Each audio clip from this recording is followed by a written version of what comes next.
सिद्धाणं नमो सिद्धाणं नमो आयिर्याणं नमो वज्रायाणं नमो लोहे सवसा जिन स्वानुभूति से गिरी मम स्वानुभूति मद श्री विमल धारा जन श्रुत आनंद अमृत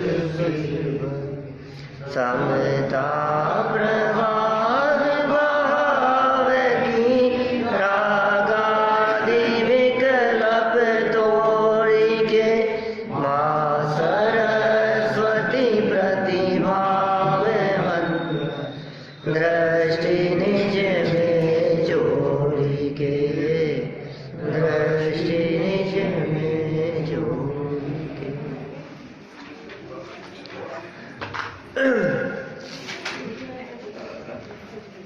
पंडित प्रवर टोडरमल जी द्वारा लिखित रहस्यपूर्ण चिट्ठी के संदर्भ में यहाँ अपनी चर्चा चल रही थी। स्वानुभव दशा, प्रत्यक्ष और परोक्ष ज्ञान। उस स्वानुभव दशा में प्रत्यक्ष और परोक्ष का क्या स्वरूप होता है। पहले प्रत्यक्ष और परोक्ष का स्वरूप बतलाया, परोक्ष प्रमाण के भेद प्रभेद बतला दिए, प्रत्यक्ष के भेद बतला दिए, पारमार्थिक प्रत्यक्ष, सामव्यवहारिक प्रत्यक्ष। ये तो परोक्ष प्रत्यक्ष दो तरह के कहे, परोक्ष भी दो तरह का कहा। एक मति श्रुति दो परोक्ष कह दिया, और दूसरा स्मृति प्रतिविज्ञान तर्क अनुमान आगम, इनको परोक्ष कह दिया। माने मति श्रुत को जब परोक्ष कहा तो अवधि मने प्रिय केवल ज्ञान प्रत्यक्ष, पारमार्थिक प्रत्यक्ष। लेकिन जब मति श्रुत को प्रत्यक्ष में ले लिया, सामव्यवहारिक प्रत्यक्ष कह करके, तो फिर परोक्ष में किसे ग्रहण करेंगे। तो कहा फिर परोक्ष के 5 भेद किए, ठीक है ना। स्मृति प्रतिविज्ञान तर्क अनुमान आगम। फिर ये कहा कि ये जो 5 भेद किए गए हैं, आखिर ये परोक्ष प्रमाण के जो 5 भेद हैं, ये मति आदि ज्ञानों में से भी तो कहीं लागू होते होंगे। परोक्ष प्रमाण भी माने स्मृति हो चाहे प्रतिविज्ञान तर्क अनुमान आगम हो, ये सब आखिर ज्ञान तो है ना। तो कौन से ज्ञान में शामिल होंगे। तो कहा ये मति श्रुत ज्ञान में ही शामिल होते हैं।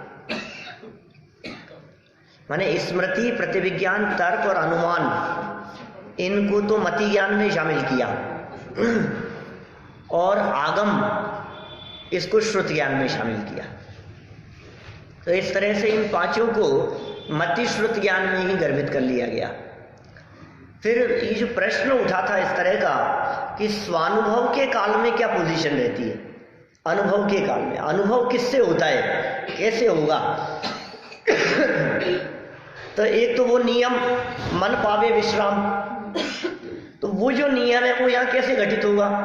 तो कहा पहले तो इन ज्ञानों के माध्यम से, अनुमान आदि से, आगम प्रमाण आदि से, अनुमान आगम आदि से वस्तु का निर्णय करो, निश्चय करो। तर्क से, अनुमान से, शास्त्रों के आधार पर उस आत्म वस्तु को जानने का प्रयास करो कि आत्मा ऐसा है, आत्मा का स्वरूप इस प्रकार का है। ये शास्त्र से जाना हमने, आगम से जाना। फिर शास्त्रों में जो उस आत्मा के लक्षण बताए हैं, शास्त्र में जो उस आत्मा के पहचान के चिन्ह बतलाए हैं, उन चिन्हों से आत्मा को पहचानो कि साहब शास्त्र में क्या चिन्ह बतलाया। बोले ज्ञान। ज्ञान आत्मा का एक ऐसा असाधारण गुण है, यद्यपि है तो एक गुण मात्र, जैसे ज्ञान है वैसे और दूसरे गुण हैं। आत्मा के अनंत गुण और ज्ञान कोई फर्क नहीं है, लेकिन ज्ञान में एक ऐसी विशेषता है जिससे वो ज्ञान गुण तो है ही, लक्षण भी है। लक्षण और गुण में क्या फर्क है। आत्मा में अन्य जो गुण है अस्तित्ववादी, वे गुण तो हैं लेकिन लक्षण नहीं है। लक्षण जो होते हैं वो भी गुण होते हैं, लेकिन जिस गुण को लक्षण बनाया जाता है वो गुण पहचान का चिन्ह होगा, और कुछ नहीं है, सिर्फ पहचान का चिन्ह है। तो ज्ञान हमारी पहचान का चिन्ह है, ज्ञान आत्मा की पहचान का चिन्ह है। इन्होंने यहां तर्क लगाया, क्या तर्क दिया?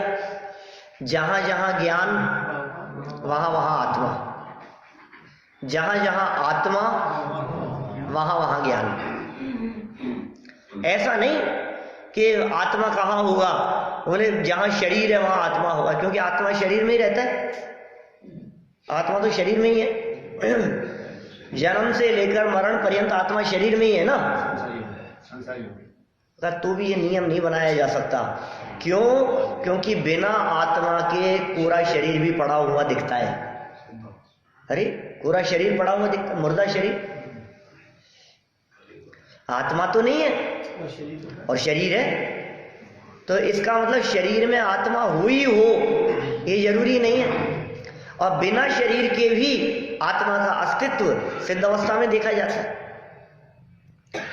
लेकिन आत्मा कभी ज्ञान के बिना नहीं हो सकता। जैसे शरीर के बिना आत्मा का अस्तित्व हो सकता है, ऐसे ज्ञान के बिना आत्मा का अस्तित्व नहीं हो सकता। ज्ञान के बिना आत्मा का कोई स्वरूप नहीं हो सकता। ज्ञान के बिना आत्मा क्या है ही नहीं। आत्मा ज्ञान के बराबर है, न आत्मा ज्ञान से छोटा है न आत्मा ज्ञान से बड़ा है। आत्मा का एरिया ज्ञान बराबर है। आत्मा के असंख्यात प्रदेश ज्ञान के असंख्यात प्रदेशों के बराबर नहीं बनाया जा सकता। सुख गुण को लक्षण नहीं बनाया जा सकता, क्योंकि वो पहचान का चिन्ह नहीं है। उस सुख को पहचानेगा कौन? पहचानने का काम करने वाला ज्ञान है। सुख जो है ना, इस सुख का भी वेदन वो ज्ञान का काम है। अनंत सुख हो जाए लेकिन पता नहीं लगे, तो पता किसको लगे? वो ज्ञान को।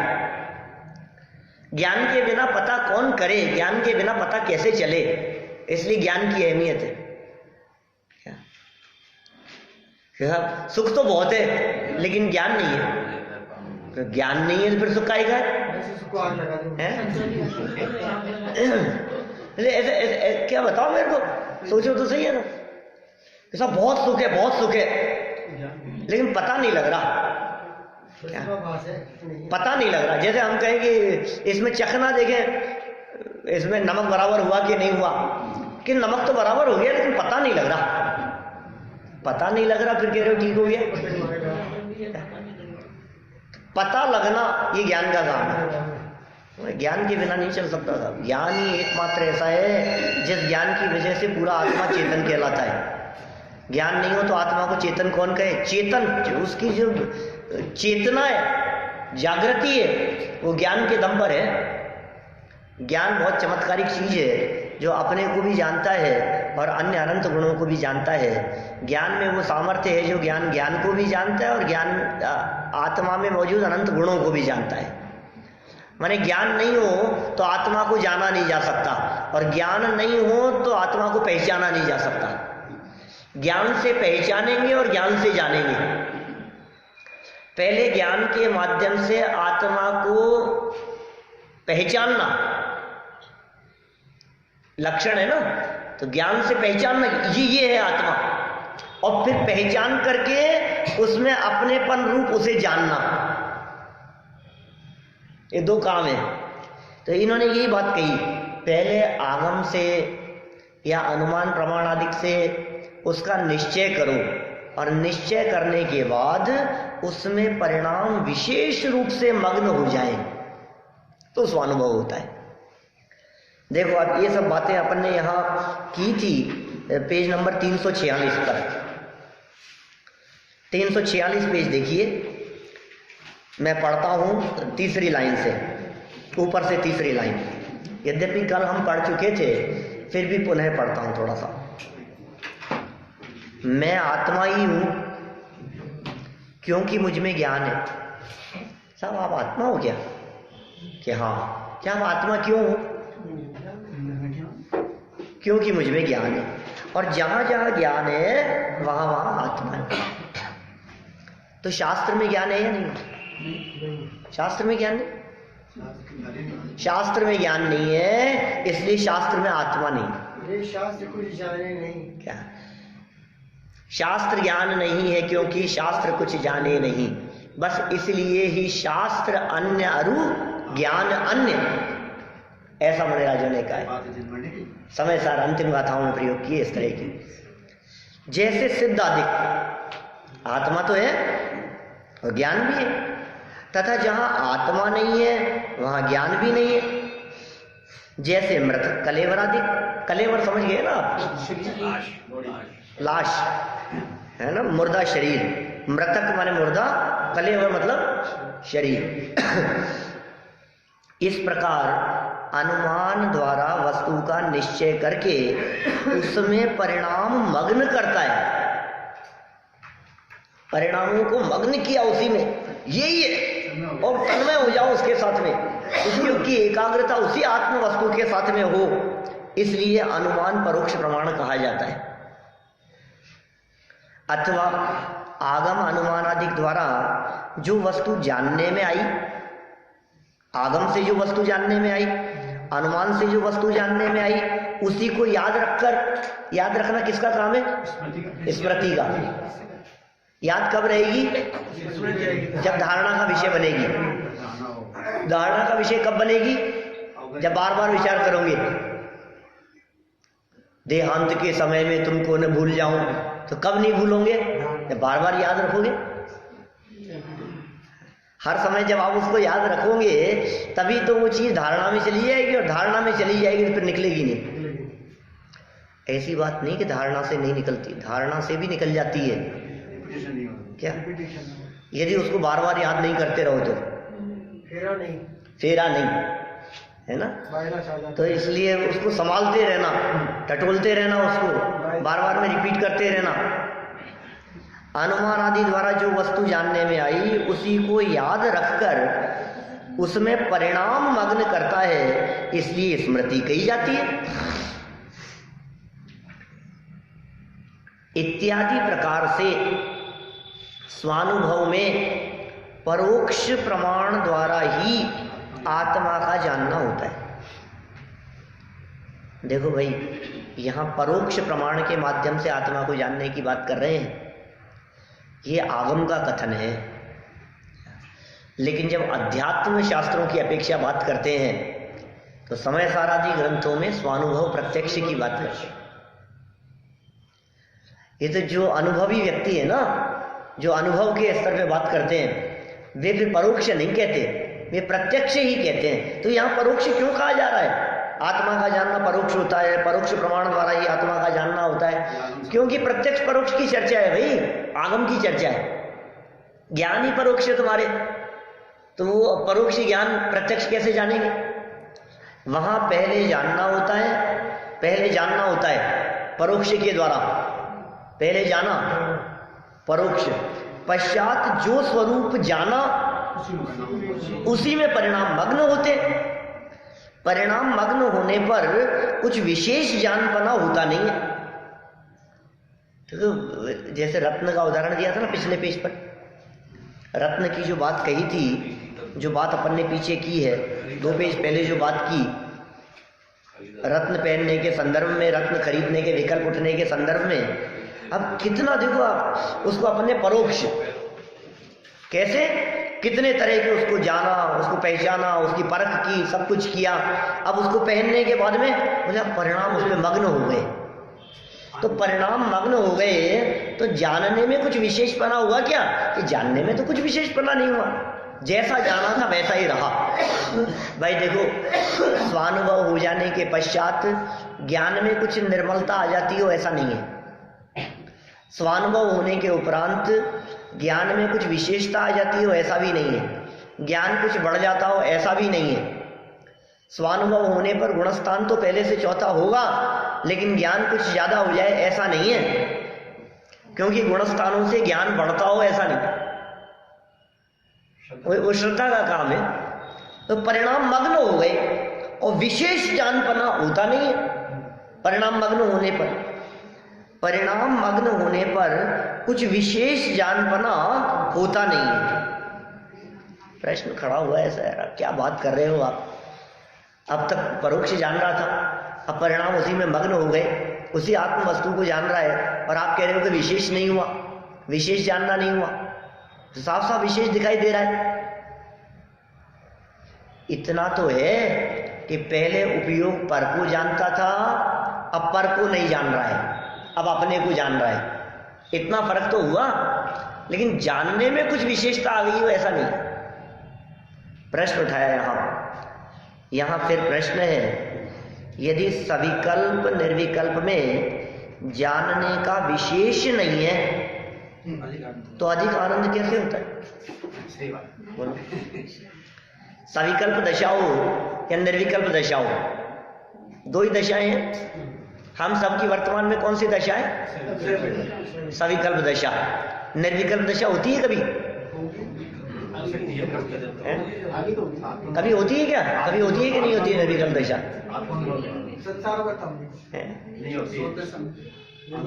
निर्विकल्प होकर आत्मा की अनुभूति तो नहीं होती, लेकिन विषय कषाय संबंधी उठने वाले विकल्प, किसी पर्टिकुलर विषय के संबंध में चलने वाले विकल्प जब शांत होते हैं तो तत्संबंधी निर्विकल्पता तो होती ही है। लेकिन उस निर्विकल्पता में वो अतीन्द्रिय आनंद नहीं है, लेकिन उस निर्विकल्पता से हम अनुमान लगा सकते हैं कि जब पूरी तरह से ये जीव निर्विकल्प होता होगा तो कैसा आनंद आता होगा। आप सोचिए, किसी एक विकल्प से मुक्त होने पर ही थोड़ी बहुत शांति मिलती है।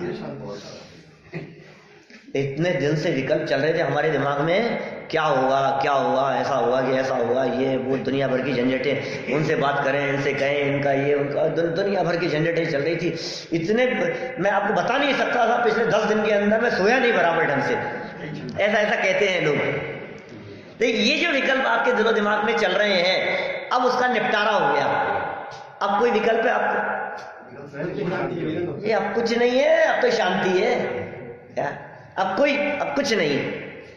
तो ये जो उस बाहरी विकल्प के टूटने पर जो शांति का वेदन हुआ आपको, तो आपको अंदाजा लग रहा है ना निर्विकल्प होने पर कैसी शांति मिलती है। अभी पूरी तरह से निर्विकल्प नहीं है, क्योंकि उस झंझट संबंधी तो निर्विकल्प हो गया, लेकिन अभी तेरे दिमाग में विकल्प चल रहा है, लाओ खाना लाओ, अब भरपेट भोजन करूंगा अब तो, आज शांति मिली है। अब ये नया चालू हो गया कि नहीं? क्या वो तो इतने दिन से खाना ही नहीं खाया ढंग से मैंने, क्या? तो अब क्या चल रहा है तेरे दिमाग में? अब दूसरा विकल्प चल रहा है, कोई और विकल्प चल रहे हैं। जब सर्व विकल्पों से निवृत्ति होती हो तो आनंद कैसा होता होगा? कोई अपूर्व आनंद की प्राप्ति होती होगी। ये उस आनंद की बात यहां कर रहे हैं। लेकिन प्रश्न ये है कि जब सविकल्प दशा में जितना ज्ञान था, निर्विकल्प हो जाने पर भी ज्ञान यदि वैसा ही रहा तो आनंद कैसे आएगा?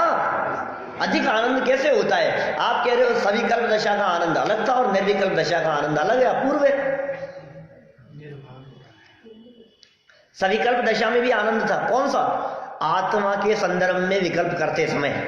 ये वैसा ही है सविकल्प और निर्विकल्प दशा की स्थिति।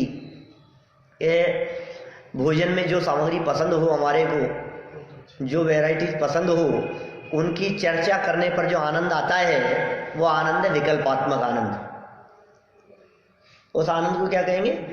विकल्पात्मक आनंद। और उस व्यंजन को मुख में रखने पर देखो, जब आप स्वाद ले रहे हो, जब असली आनंद आ रहा है तो शब्द नहीं निकल रहे हैं क्या? और जब शब्दों में बखान कर रहे हो कितना अच्छा, तो आनंद नहीं है क्या? जब आनंद का वेदन है तो कोई शब्द नहीं है, खाए जा रहे हैं, सामने वाला पूछ रहा है क्या हुआ आज, कुछ बताएं, बोला ही नहीं आपने, कैसा लगा? अरे एक बार खा लेने दो आप तो, क्या? अभी रुकने की फुर्सत नहीं है। ये क्या हुआ? परिणाम मग्न करता है उसमें, बोलता नहीं है, बात नहीं करता, इधर उधर ध्यान नहीं देता, उसी में परिणाम को मग्न करता है। खाते समय आने दो और मजा आ रहा है, आह बहुत अच्छा, ये जो परिणामों को एकाग्र किया आपने, इधर उधर का विकल्प नहीं, दूसरी कोई बात दिमाग में नहीं लेकर के आना, ये परिणामों के मग्न करने पर ये कह रहे हैं उस निर्विकल्प दशा में यदि ज्ञान विशेष नहीं होगा तो आनंद विशेष कैसे आया? ये कुछ समझ में नहीं आ रही बात। ये शिष्य का प्रश्न है। क्या प्रश्न किया कि सविकल्प निर्विकल्प में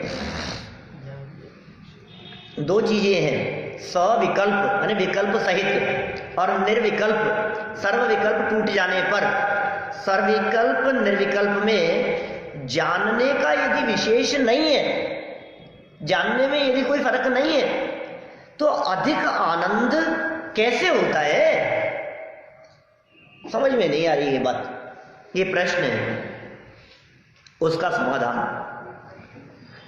सविकल्प दशा में ज्ञान अनेक ज्ञेयों को जानने रूप प्रवर्तता था। विकल्प दशा थी तो क्या होता था? ज्ञान का काम क्या होता था? अनेक अनेक ज्ञेयों को जानता था। ऐसा है आत्मा, जब सविकल्प दशा चल रही है आत्मा के बारे में, तो आत्मा भी कई रूपों में दिखाई दे रहा है। प्रदेशों की दृष्टि से देखो तो लोक प्रमाण दिखाई देता है, असंख्यात प्रदेशी दिखता है। पर्यायों की अपेक्षा से देखो तो शुद्ध अशुद्ध पर्यायों सहित दिखाई देता है। गुणों की अपेक्षा से देखो तो ज्ञान दर्शन चारित्र वाला दिखाई देता है। धर्मों की अपेक्षा से देखो तो अस्थि नास्ति नित्य अनित्य एक अनेक रूप दिखाई देता है, नित्य अनित्य दिखाई देता है, भेद भेद रूप दिखाई देता है। गुणों की अपेक्षा से देखो तो ज्ञान है, दर्शन है, चारित्र है इत्यादि रूप दिखाई देता है। शक्तियों की अपेक्षा से देखो तो जीवत्व शक्ति वाला, चिति शक्ति वाला, दृष्टि शक्ति वाला, ज्ञान सुख वीर्य शक्ति वाला है, ऐसा अनंत शक्तियों वाला दिखाई देता है। आत्मा को इंद्रियों की अपेक्षा से देखो तो अमूर्तिक दिखता है, इंद्रियातीत दिखाई देता है। तो आत्मा है कैसा? विकल्पातीत है, इंद्रियातीत है, अमूर्तिक है, ज्ञानादि वाला है, असंख्यात प्रदेशी है, अनंत गुणों का अखंड पिंड है। ये सब स्वरूप है। ये सविकल्प दशा में ये सारे विकल्प उठते हैं, सविकल्प दशा में ये सारी बातें दिखाई देती है। लेकिन ये सब जब तक विकल्प दिखते रहेंगे, जब तक ये सब दिखता रहेगा, तब तक आनंद नहीं। और जब आनंद है तो सब ज्यों की त्यों बने रहे, लेकिन भेद खड़े नहीं होंगे। खीर का आनंद लेते समय कोई व्यक्ति ये पूछे कि इसमें इलायची है कि नहीं है, कि बादाम है या नहीं है। अब उसमें इलायची भी है, बादाम भी है, दूसरा मेवा भी है, दूध भी है, चावल भी है, और भी बहुत सारी चीज़ें, केसर भी है, शक्कर भी है, सब चीज़ें उसमें हैं। इतना सब कुछ होते हुए भी आपको स्वाद किसका आ रहा है? बोलो, इलायची का आ रहा है या शक्कर का आ रहा है? स्वाद किसका है? अच्छा, खीर का स्वाद आ रहा है ना। तो चलो मैं आपसे पूछता हूँ, चावल का स्वाद आ रहा है क्या? आपने कहा नहीं। मैंने कहा मिश्री का आ रहा है क्या? शक्कर का आ रहा है क्या? इलायची का आ रहा है क्या? नहीं। मेवे का आ रहा है क्या? दूध का आ रहा है क्या? चावल का स्वाद आ रहा है क्या? तो फिर क्या है? फिर खीर है। इन सब का स्वाद नहीं आ रहा, तो इन सब के बिना खीर आखिर और है क्या? ये तो बताओ क्या? तो कहा ये जो सविकल्प दशा होती है ना, उस सविकल्प दशा में ज्ञान विविध ज्ञेयों को जानने में प्रवृत्त है। सविकल्प दशा में अनेक ज्ञेयों को जानने में प्रवृत्ता था।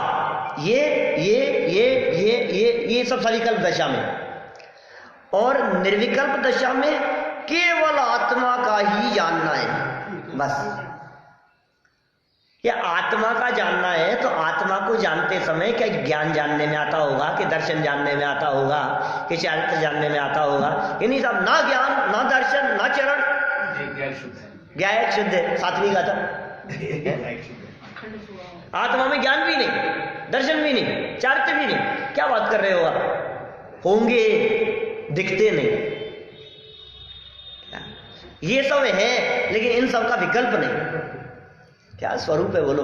निर्विकल्प दशा का कैसा स्वरूप है? जब निर्विकल्प दशा होती है तो इसी प्रकार का अपूर्व आनंद आता है।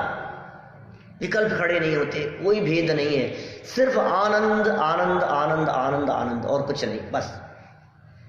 जहां भेद खड़ा कर दिया, खीर में मूसल डालने जैसी बात हो गई, समझ लो।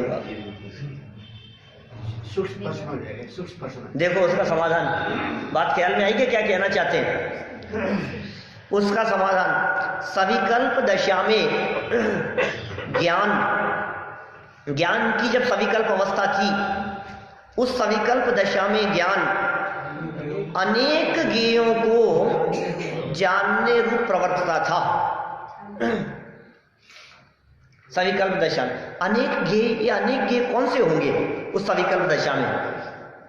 स्त्री पुत्रादि को जान रहा है, घर बार महल मकान को जान रहा है, बिजनेस संबंधी बातें, कितने तरह के विकल्प सविकल्प दशा में इन सबको जान रहा है। अरे भाई, निर्विकल्प होने के लिए जो विधि की चर्चा चल रही है उसमें सविकल्पना ये व्यापार रोजगार वाले विकल्प नहीं है, ये आत्मा संबंधी उठने वाले विकल्पों की चर्चा है। यहाँ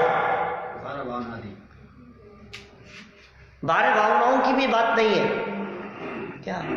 उन बाहरी विकल्पों की बात नहीं है जहां स्त्री पुत्रादि से भिन्न कहा गया हो। क्या दम है उन चर्चाओं में? क्षणभंगुर है, अनित्य है, ये आचरण है, ये कोई सहारा नहीं है जगत में, ये इन विषयों में सुख नहीं है, संसार अनुप्रेक्षा, जहां दे अपनी नहीं, ये वो सब तो बाहर चली गई बातें। अभी तो बात चल रही है आत्मा के बारे में, सूक्ष्म सविकल्प दशा जो है ना, यहाँ अनेक ज्ञेयों को जानने रूप प्रवर्तता है। यहाँ अनेक ज्ञेय का अर्थ गुण भेद, शक्तियां, प्रदेश, ये सब अनेक ज्ञेय हैं, इनको जानने में प्रवर्तता है। अनेक ज्ञेय में क्या क्या लोगे आप? ज्ञेय तो अनंत है। यहाँ तो स्वज्ञेयों की चर्चा चल रही है, अंदर में मौजूद गुण धर्म शक्तियों की चर्चा चल रही है, वो स्वज्ञेय है। तो अनेक ज्ञेयों को जानने रूप जो प्रवर्तता था, निर्विकल्प दशा में केवल आत्मा का ही जानना है। एक तो यह विशेषता है, कितनी गजब की विशेषता हो गई कि अब द्वैतपना नहीं है। अनेक ज्ञेय का मतलब द्वैतपना। इसलिए जो ये स्वानुभव दशा है, ये स्वानुभव दशा में भेद नहीं होता, अभेदपना है, अखंडपना है। अनुभूति भेद की नहीं होती, अनुभूति अभेद की होती है। जैसे हमने खीर में भेद डाल दिया ना, तो भेद में अनुभूति नहीं है, अभेद में अनुभूति है। जब आत्मा के अनुभव की बात चलती है, जब स्वानुभव की बात चलती है, तो स्वानुभव दशा में अभेद अखंड अनुभूति है। तो किसका स्वाद है उसमें? ज्ञान का स्वाद है कि चारित्र का स्वाद है कि सुख का स्वाद है? अरे आत्मा में मौजूद अनंत गुणों का अभेद अखंड स्वाद है। आत्मा के अनुभव के काल में, वो अतीन्द्रिय आनंद में किसका स्वाद आता होगा? कौन से गुण का स्वाद आता होगा? अनंत गुणों का स्वाद है, अनंत गुणों की अभेद अखंड अनुभूति है। तो ये जो जानना हुआ, आत्मा का जानना, एक तो ये विशेषता हुई, भेदों का जानना नहीं रहा, अभेद का जानना हुआ। दूसरी विशेषता यह है कि जो परिणाम नाना विकल्पों में परिणमित होता था, वह केवल स्वरूप ही में तादात्म्य रूप होकर प्रवृत्त हुआ। दूसरी यह विशेषता हुई। पहली विशेषता तो क्या? भेद रूप जो जानता था, पहली विशेषता भेद रूप जो जानता था, वो जानना नहीं होकर अभेद का जानना हुआ। भेदों को नहीं जाना, अभेद ज्ञान का विषय बना।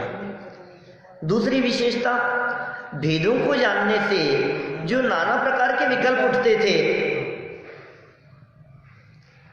उन विकल्पों रूप परिणमित होता था। अब कह रहे हैं स्वरूप में तादात्म्य। तादात्म्य मतलब एक में समझो आप, जहां भेद ही नहीं है, वच भेदन जहां ध्यान ध्याता ध्येय गुण विकल्प वच भेदन, जहां भेद नहीं है, ध्यान करने वाला कौन और किसका ध्यान करे, ये द्वैतपना ही नहीं है। मग्न हो जाना उसमें, पता ही नहीं लग रहा कि कौन है, अलग अलग ध्यान करने वाला और जिसका ध्यान किया जाए। बोले ये द्वैतपना यहाँ नहीं है, ऐसी अभेदता की बात है यहाँ।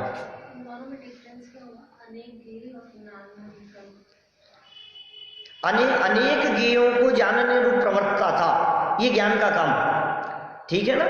और जब परिणाम नाना विकल्पों में परिणमित हुआ, माने उनसे जो विकल्प खड़े हुए विविध ज्ञेयों को जानने से, तो तत्रूप परिणमित होता था। मैं विकल्प रूप अनुभव करने का प्रयास करता था कि ऐसा होगा ऐसा होगा। अब अभेद रूप अनुभव में तादात्म्य हो गया। दो बातें कह रहे हैं यहाँ। पहली बात कह रहे हैं सविकल्प दशा में ज्ञान अनेक ज्ञेयों को जानने में प्रवृत्ता था। जब विकल्प सहित दशा थी तो उस दशा में अनेक ज्ञेयों को जान रहा है, ठीक है, और निर्विकल्प में आत्मा को जान रहा है। दूसरा, सविकल्प दशा में विकल्पों रूप परिणमित हो रहा है, अनेक ज्ञेयों को जान रहा था और तत्संबंधी अनेक विकल्प खड़े हो रहे थे अनेक भेदों को जानने से, तो उस रूप परिणमित होता था। और अब केवल स्वरूप में ही अपनेपन से, एकाग्रता से, आत्म स्वरूप की एकाग्रता से जो परिणाम अपने में तादात्म्य होकर के प्रवृत्ति हुई, ये दूसरी विशेषता है। ये स्वानुभव के काल में अंतर बतला रहे हैं। स्वानुभव का काल और स्वानुभव के पूर्व का काल, दोनों में क्या अंतर है? स्वानुभव के पूर्व भेदों रूप जानने रूप अवस्था है, भेदों को जानने रूप अवस्था है, और तत्संबंधी विकल्प रूप परिणमित हो रहा है। और स्वानुभव के काल में अभेद अखंड का जानना हो रहा है और अभेद अखंड में तन्मय होकर प्रवृत्ति कर रहा है। दो बातें हो गई। सविकल्प दशा में भेद जानने में आ रहे हैं और तत्संबंधी विकल्प रूप परिणमित हो रहा है सविकल्प दशा में। और निर्विकल्प अनुभूति के काल में अभेद अखंड आत्मा जानने में आ रहा है और अभेद अखंड आत्मा से तादात्म्य रूप होकर परिणमित हो रहा है, एक में एक रूप होकर परिणमित हो रहा है। तो क्या होगा साहब? ऐसा जब एक में एक हो जाएगा तो क्या होगा? तो कह रहे हैं ऐसी विशेषता होने पर कोई वचनातीत ऐसा अपूर्व आनंद होता है जो कि विषय सेवन से उसकी जाति का अंश भी नहीं है, इसलिए उस आनंद को अतीन्द्रिय कहते हैं। कैसा आनंद होगा? तो क्या कहें हम, हमारे पास शब्द ही नहीं है। वो तो परिणामों की मग्नता होने पर जो विशेष आनंद आता है, उस आनंद को कहने के लिए हमारे पास में शब्द ही नहीं है। अरे जब लौकिक आनंद को भी शब्दों से बखान नहीं किया जा सकता है, वर्णन नहीं किया जा सकता है, तो इस अपूर्व अतीन्द्रिय आनंद का वर्णन कैसे करें? कैसे शब्द दिए इन्होंने? वचनातीत है कि फिर भी सब बताओ तो सही, कुछ तो बताओ। तो मैं क्या बताऊं? वचनातीत है वो। वचनातीत माने शब्दों से नहीं कह सकते, वचनों से परे है, जो अनुभव का विषय है। कि साहब फिर भी कुछ तो बताओ कि साहब ये जो लड्डू आपने खाया है, फिर भी कुछ तो बताओ इसका स्वाद कैसा है, फिर भी कुछ तो। अरे साहब मजा आ गया, बहुत मजा आ गया, क्या? फिर भी कुछ तो बोलो। ये लड्डू रखा है, ये मुंह में रख, अब खुद अनुभव कर ले बस। फिर बता तू कैसा लगा? लड्डू का स्वाद आप खुद अनुभव कर सकते हो, मुंह में रख करके बता नहीं सकते हो। ये वचनातीत आनंद है भाई। और उस वचनातीत आनंद के बारे में साथ में ये और कह दिया, अपूर्व आनंद होता है भैया। आज तक अनादि काल से इसने वो आनंद चखा नहीं है। पंचेंद्रिय विषय भोगों का ऐसा कौन सा भ्रम रूप आनंद है जो इसने अनंत बार नहीं भोगा हो। पंचेंद्रिय विषय भोगों की बात करें तो उच्छिष्ट भोजी कहते हैं इसको। जिन विषयों को, जिन पंचेंद्रिय विषय भोगों को आज तक अनंत बार तूने ग्रहण करके छोड़ा है, अब दोबारा उन्हीं को प्राप्त करने के लिए, माने वमन करके वापस चाटने जैसी दशा नहीं है। अनेक बार ग्रहण कर करके छोड़ी हुई सामग्री को दोबारा प्राप्त करने की इच्छा करता है। पांचों इंद्रियों के विषय अनंत बार भोगे हैं। यदि आनंद आज तक नहीं आया तो आत्मा का आनंद नहीं आया। अपूर्व उपलब्धि है कोई।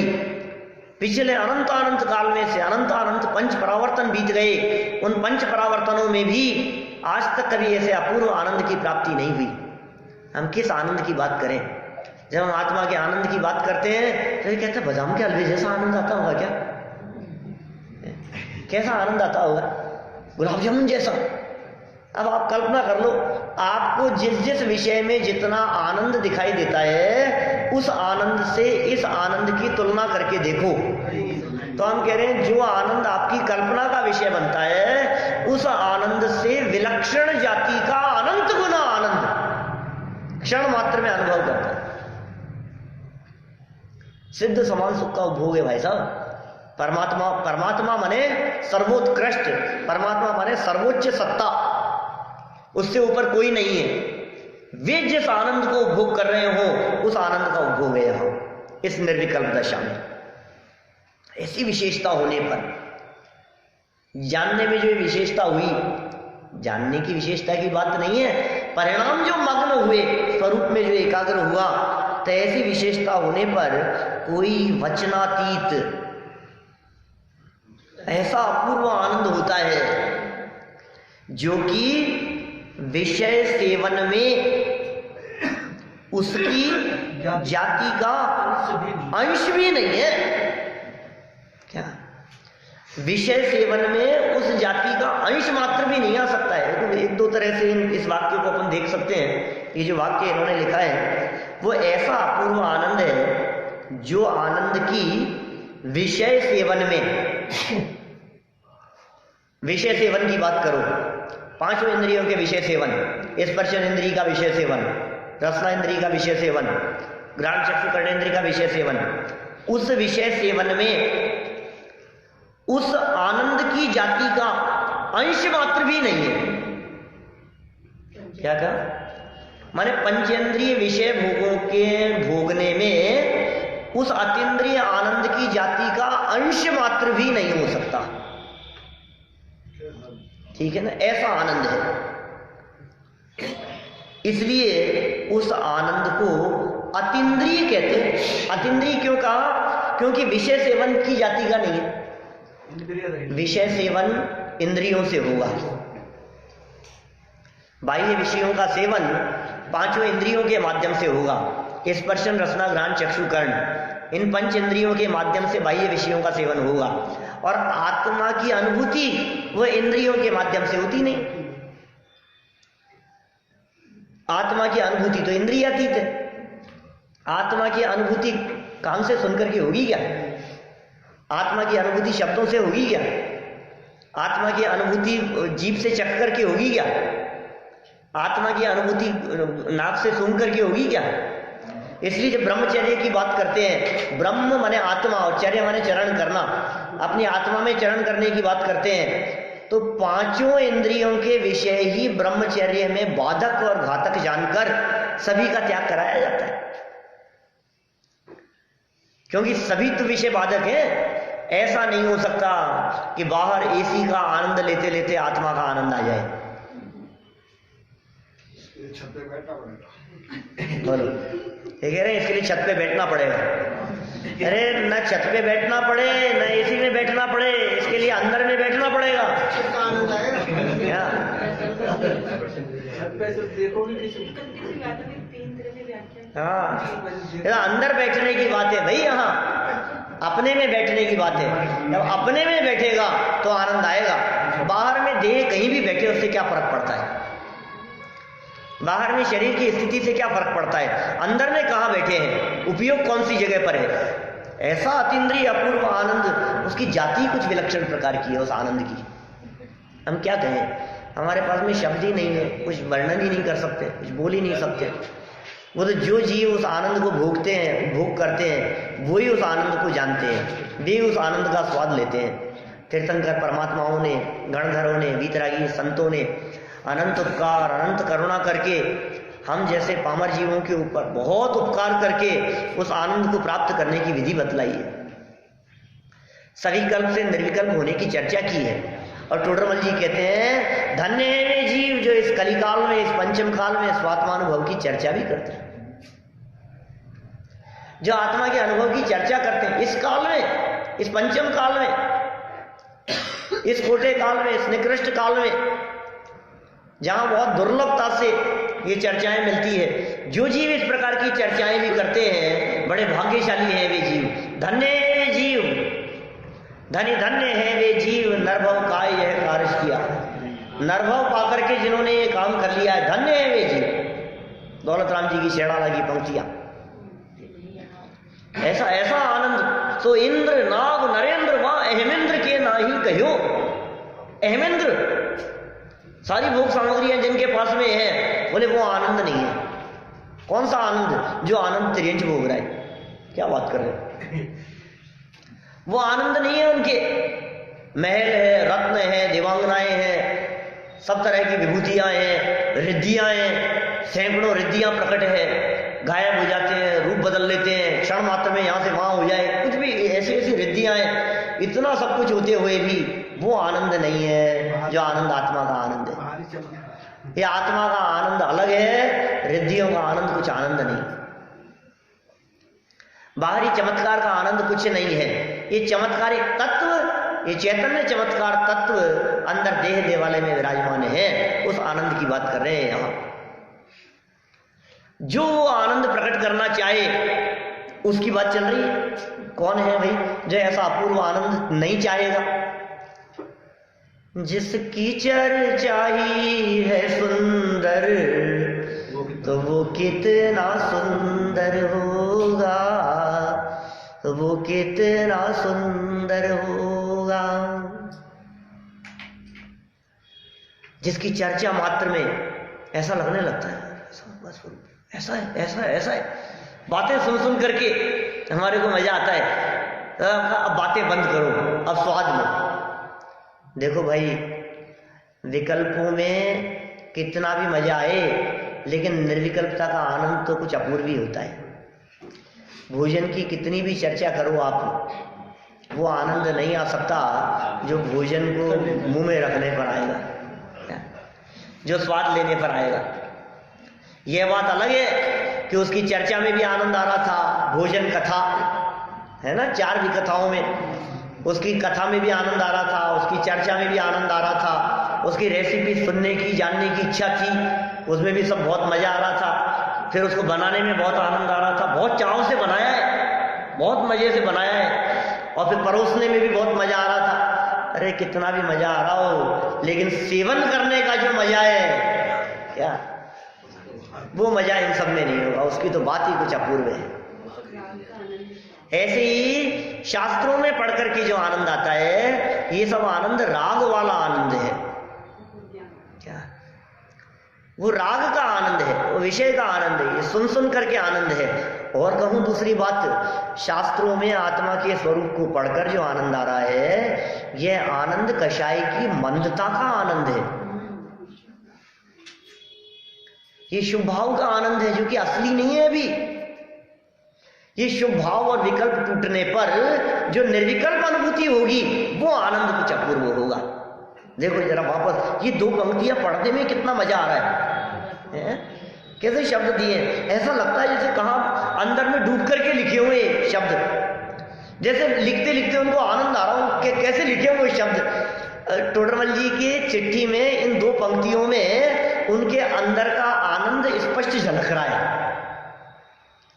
कैसे आनंद का वेदन कर रहे होंगे वो। ऐसी विशेषता होने पर जब परिणाम तादात्म्य रूप होते हैं, जब परिणाम उसी में मग्न होते हैं, जब परिणाम अपने में ही समा जाते हैं, यही मैं हूं, यही बस हो, मिल गया, हो गया। ये जो आनंद आता है ना, जैसे किसी चीज में तादात्म्य होने पर एकदम जो मजा आता है, वचनातीत ऐसा अपूर्व आनंद आता है, अपूर्व अवसर ऐसा किस दिन आएगा। श्रीमद जी ने लिखा ना, वो कौन से अपूर्व अवसर की बात कही, ये 4-5वें गुणस्थान वाला अपूर्व अवसर तो उनके जीवन में कई बार आ चुका। ऐसी अनुभूति तो निरंतर किया करते थे। वो तो कहते हैं ये धारा प्रवाह रूप से चलने लगे। ऐसा अपूर्व अवसर जब होगा, बाह्य अभ्यंतर निर्ग्रंथ, अंतरंग और बहिरंग से जब निर्ग्रंथ दशा होगी, तब कैसा अपूर्व आनंद आएगा। ऐसा अपूर्व आनंद होता है जो मुनिराजों को होता है, ऐसा अपूर्व आनंद होता है जो गणधरों को होता है, ऐसा अपूर्व आनंद होता है जो अरहंतों को होता है, ऐसा अपूर्व आनंद है जो सिद्धों को होता है, ऐसा अपूर्व आनंद है जो तीर्थंकरों को होता है, साक्षात केवलियों को होता है। ऐसा अपूर्व आनंद होता है। वो आनंद विषय सेवन में नहीं है क्या, उसकी जाति का तो अंश मात्र भी नहीं क्या, इसलिए आप उसकी तुलना किसी से करने का प्रयास न करें। इसलिए उस आनंद को अतीन्द्रिय कहते हैं। स्पर्शन रसना घ्राण चक्षु कर्ण पांचों इंद्रियों से अतीत वो आनंद अतीन्द्रिय आनंद कहलाता है। यद्यपि इसको यहाँ परोक्ष प्रमाण का विषय कह करके पुकारा गया, तथापि वो अनुभव और वो आनंद प्रत्यक्ष है, इसलिए अध्यात्म शास्त्रों में उसे स्वानुभव प्रत्यक्ष कह करके पुकारा जाता है। ऐसा अपूर्व अद्भुत विलक्षण आनंद हम सभी के जीवन में प्रकट हो, शीघ्रातिशीघ्र प्रकट हो, इसी भावना से बात को विराम देता हूँ। एक प्रश्न पूछ लूं? हाँ बोलिए। वो ये निर्लिप्त